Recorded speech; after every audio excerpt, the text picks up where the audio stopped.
ಬಾಯ್ ಬಿಟ್ಬಿಡು, ಏನಾಯ್ತು ಅದು ನಿಜ ಹೇಳ್ಬಿಡು. ಅವಾಗ ಅವಾಗ ಏನಕ್ಕಿಲ್ಲ ಅಂದಿದ್ದೀನಿ. ತೆಗಿ ಎಲ್ಲ ಆಯ್ತಲ್ಲ, ತೆಗ್ಗಿ ಎಲ್ಲ ಚುಚ್ಕ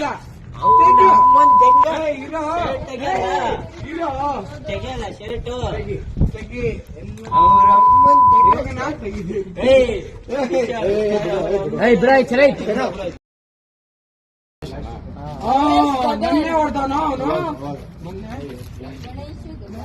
ಅವನ ಹತ್ರ ಮಾತಾಡ್ತೀನಿ. ಯಾರನ್ನ ಕಳಿಸ್ತಾರಪ್ಪ, ಯಾರನ್ನ ಕಳಿಸ್ತಾರ?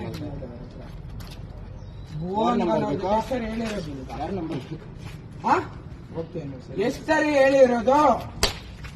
ಒಯ್ಬೇಡ ಇರೋ, ಬಿಡ ಸುಮ್ಮನೆ ಇರೋ. ಇಲ್ಲಿ ನೋಡು, ಒಯ್ಬೇಡ, ಯಾರು ಸಾಕು. ಎಷ್ಟು ಸರಿ ಹೇಳಿರೋದು? ಎಷ್ಟು ಸರಿ ಹೇಳಿರೋದು? ಏನ್ ಮಾಡಿರೋದು? ಏನ್ ಮಾಡಿರೋದು? ನನಗ ಮಾತು ಕರೆಕ್ಟ್ ಆಗಿ ಮಾತಾಡು. ಹೇಳು ಹೇಳು, ಎಷ್ಟು ಸರಿ ಹೇಳಿರೋದು? ಮಾತಾಡು. ಸಮಾಧಿ ಹತ್ರ ಹೋಗಿದ್ದ ನಿನಗೆ ಎಷ್ಟೇ ಸರಿ ಬಿತ್ತು ಸಾಕಿದ್ಯಲ್ಲ. ಕಿಶನ್ ಬಾರ